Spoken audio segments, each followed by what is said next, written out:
afternoon YouTube, and you join me back in another Fiesta ST, another car with a big black knob. I didn't think I'd be saying that again after the McGann video.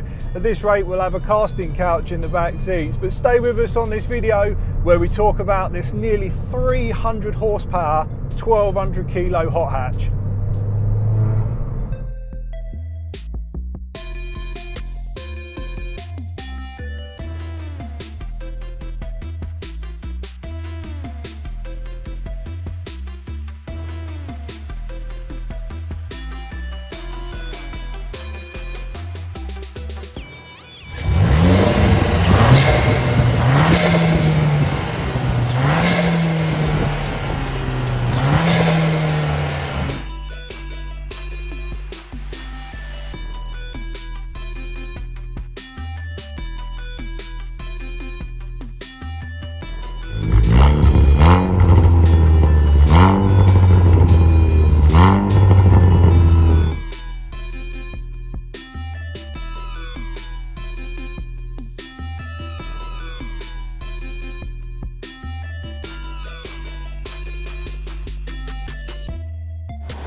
So we've got to be a little bit careful today. The heavens have unfortunately opened halfway through filming. As always, it's not my car. It's a lot of power, so I don't really want to be taking liberties with it on the roads when the conditions don't allow. But I'll give you a quick recap on the car. So it's a Ford Fiesta ST3, and it's got a hybrid turbo, uprated intercooler, uprated intake, quaif differential, and we recently had it down at Surrey Rolling Road where it made 299 horsepower. Now I'll overlay a graph of that. This thing is fast, and when Matt brought it over I was like, really? Like dump valve, Fiesta, like it screams young man's car. But driving it and then having to play with it against the E92, whoa, like really needs to be respected because it is so capable. The power to weight on it and the torque as well. It makes about 30 foot-pounds torque less than my M3, but it's a good 500 kilos lighter, so that is huge power to weight advantage, and you can certainly feel that on the road. The torque is just, God.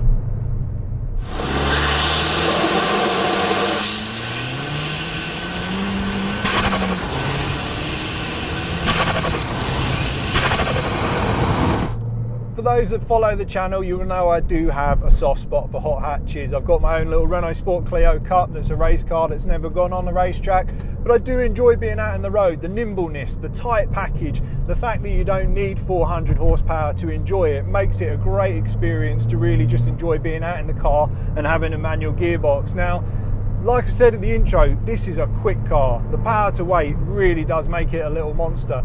Now, the owner before Matt had done the majority of the work. The only thing that Matt's fitted to the car is the cooler work shifter. Literally the first time I got out in it, I said, man, that shifter is disgusting. It just felt very tired. It's just not a satisfying feeling to drive with. So he ended up putting this kit in it, and man, does it make a difference. It just feels so direct, so solid. It's how I wish these cars would come out of the factory, but obviously compromise with production costs. So it's certainly worth doing if you're in the market for uprating the gear feel on one of these.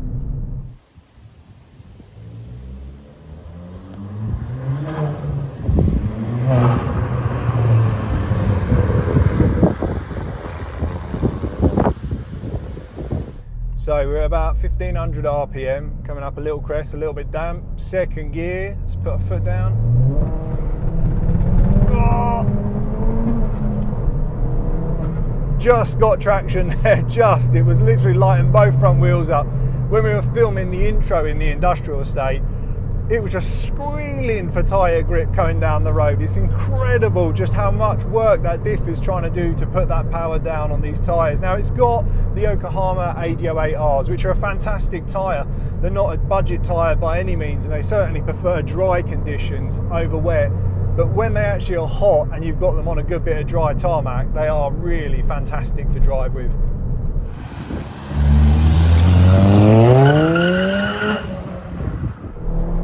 Oh, you can just see my forearm strength trying to hold the front wheels, even with the diff.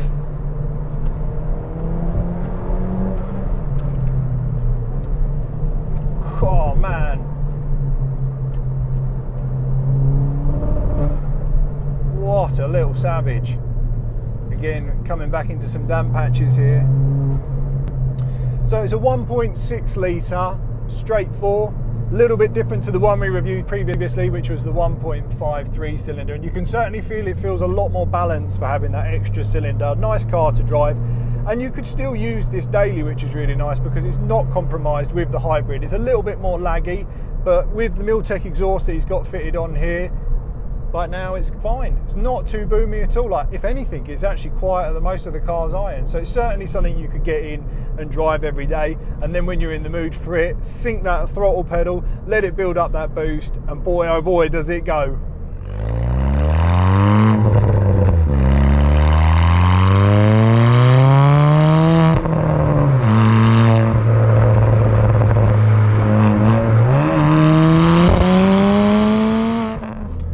Runs the standard calipers, uprated discs, uprated pads. Being out in it today, absolutely no issues with stopping power. It feels suitable for the weight of the car, that you're not going to have any fade issues. Like I say, it's always difficult on the road to really push the limits of a car's braking system, but it's certainly, like now, just got plenty of stopping power.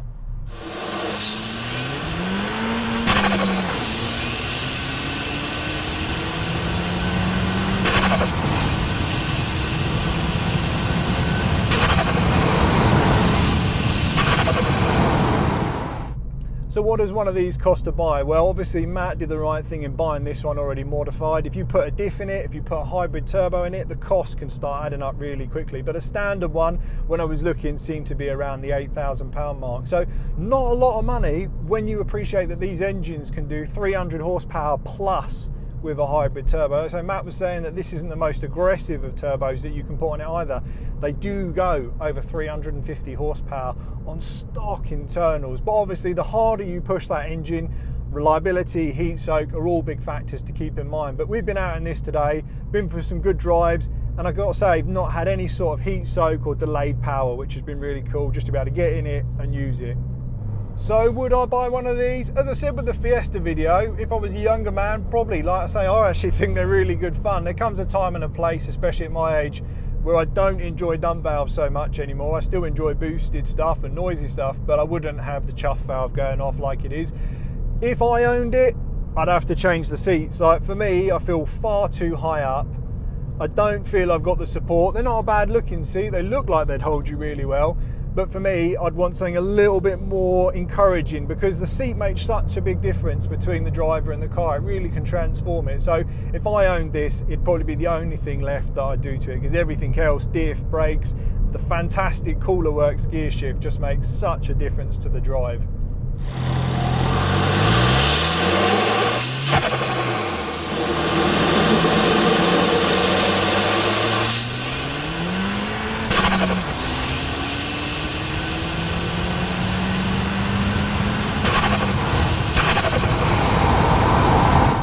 I often joke about this when YouTubing is, for some reason, every time I turn the cameras on, traffic just appears everywhere. I've got 2 horse carts in front of me, 2! In a road that I'm not able to overtake on, or I wouldn't because you'd scare the horses, but it's just sod's law. Every time I come out and think I've got a good bit of road here, let's go for a drive, never happens.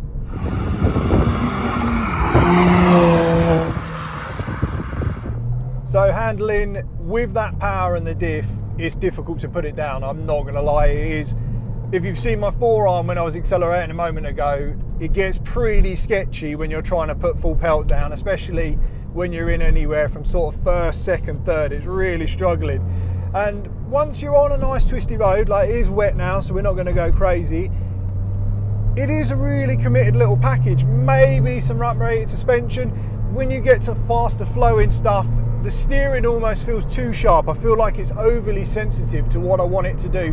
Unfortunately, you don't have those days like with the Clio where it's all hydraulic and you get good feedback. It does feel very numb in the steering front, which doesn't help when you're trying to put big power down like today. But for the way things are now with these cars, I mean, man, if you could go this fast when I was in my early 20s for that sort of money, it just didn't happen.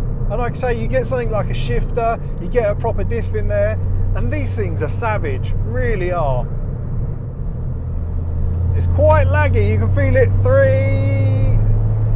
It's It's about 4k that it really starts to wake up. That's when it really feels on it, but it certainly doesn't hang about when it gets there. Dare I say it, the little 16-year-old James is sort of enjoying the dump valve a little bit. When he brought it over though, I was like, we are well past those Ali G days of having those on our car.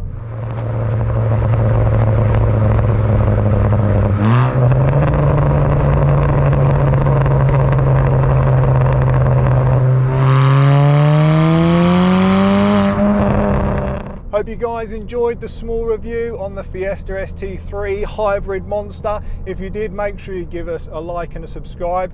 Thanks for watching. Until next time.